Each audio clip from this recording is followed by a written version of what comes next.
The Benny Hill Show became one of Britain's most recognizable comedy exports, blending slapstick, parody, and fast-paced visual humor that reached audiences around the world.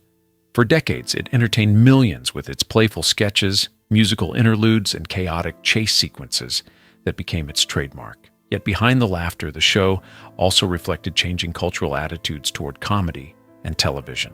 What was once considered harmless entertainment gradually came under scrutiny as society's expectations evolved. This story explores the life of its creator, the rise of his television success, and the controversy that eventually surrounded the program in its later years. Early life: Benny Hill, born Alfred Hawthorne Hill in Southampton, England, grew up in a modest household shaped by working-class values and subtle artistic influence. His father worked in a surgical appliance shop, while his grandfather had once performed as a circus clown, hinting at a family link to entertainment. Hill's education at Taunton School provided structure, but his early ambitions were not immediately focused on performance. Instead, he explored a range of jobs, including work at Woolworths and roles such as milkman and driver. These varied experiences later enriched his comedic storytelling and helped him portray a wide range of relatable characters on screen. Wartime service. During World War II, Hill was called into military service, where he trained as a mechanic in the Royal Electrical and Mechanical Engineers. His duties included maintaining military vehicles, working as a truck driver, and operating searchlights to support air defense operations. In 1944, he was deployed to Normandy during a crucial phase of the Allied advance across Europe. Later, he transferred to the Combined Services Entertainment Division, where he performed for troops and learned firsthand how comedy could boost morale. This experience gave him valuable stage confidence and sharpened his timing, both essential to his later television success and comedic identity. Entry into entertainment. After leaving the military, Hill pursued opportunities in entertainment, starting behind the scenes as an assistant stage manager for touring theatrical productions. This role introduced him to the mechanics of live performance, including timing, coordination, and audience engagement. He gradually transitioned into performing, appearing in radio programs where his comedic talents could be developed more freely. Radio gave him space to experiment with characters, sketches, and musical comedy, helping him refine his unique style. These early experiences laid the foundation for his later television success, providing both technical understanding and creative confidence in front of a growing audience. Early television breakthrough. Hill's early television appearances quickly established him as a distinctive comedic performer. His ability to combine physical humor with rapid-fire dialogue set him apart from many contemporaries. Television provided a larger platform than radio, allowing visual gags and expressive performances to take center stage. As his popularity grew, he began creating and starring in special comedy programs that showcased his signature style. These shows often featured musical numbers, sketch comedy, and recurring characters. Over time, his work gained international reach, with broadcasts extending to numerous countries and earning him recognition as a global figure in television comedy. Rise of The Benny Hill Show. The program that would define Hill's career became a long-running television success, combining sketches, satire, and musical interludes into a fast-paced variety format. Its appeal lay in its simplicity and universal humor, making it accessible across language barriers. The show's production style often emphasized visual storytelling over complex dialogue, allowing physical comedy to take center stage. One of its most recognizable features was the closing chase sequence, a chaotic montage of running characters and exaggerated motion. This format became a hallmark of the series, helping it achieve widespread popularity and solidifying Hill's status as a major figure in television entertainment. Writing style and comedy approach.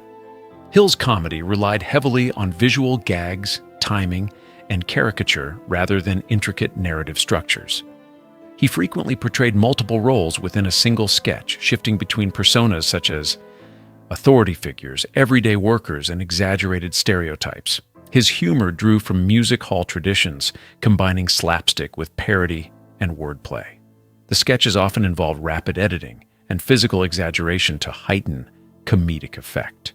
Undercranking techniques were used to speed up motion, enhancing the chaotic energy of chase scenes. While he collaborated with other writers at times, Hill remained the central creative force, shaping the show's distinctive tone and comedic identity. throughout its run. Global fame and signature elements. The show's popularity extended far beyond Britain, reaching audiences in over 100 countries and becoming a cultural export recognized worldwide. Its humor, rooted in physical comedy and universal situations, allowed it to transcend language barriers. Signature elements such as recurring chase sequences, exaggerated characters, and playful musical interludes became instantly identifiable. Hill's expressive performance style and mischievous on-screen persona contributed significantly to this global appeal.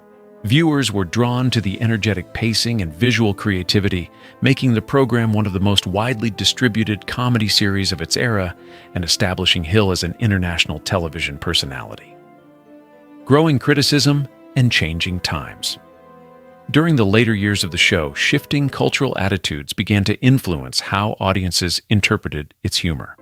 What had once been seen as lighthearted and playful entertainment increasingly drew criticism for its portrayal of women and reliance on visual stereotypes. Comedy styles that were once mainstream began to appear outdated as public sensitivity toward representation and objectification evolved. Critics argued that certain sketches reflected outdated perspectives, sparking debate about the boundaries of televised humor. This changing environment placed the program under growing scrutiny, signaling a shift in how audiences and broadcasters evaluated comedic content in a modernizing media landscape.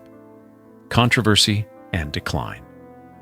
In the late 1980s, a particular sketch intensified criticism of the program, drawing public backlash and media attention. The scene, which involved a parody setting with exaggerated visual humor, was widely discussed as an example of the show's outdated comedic approach. Although the program had long pushed boundaries, this moment became symbolic of broader concerns about its content.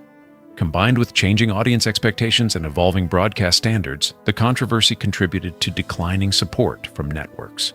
Eventually, production was halted, bringing the long-running series to an end in 1989 after decades of international success and influence on television comedy.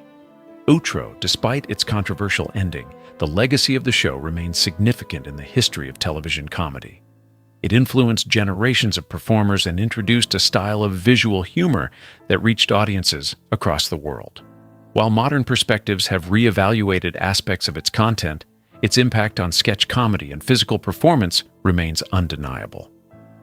The life and career of its creator reflect both the opportunities and challenges of changing entertainment eras. From humble beginnings to global fame, the story illustrates how comedy evolves with society. Ultimately, it stands as a landmark example of television's power to entertain and provoke discussion.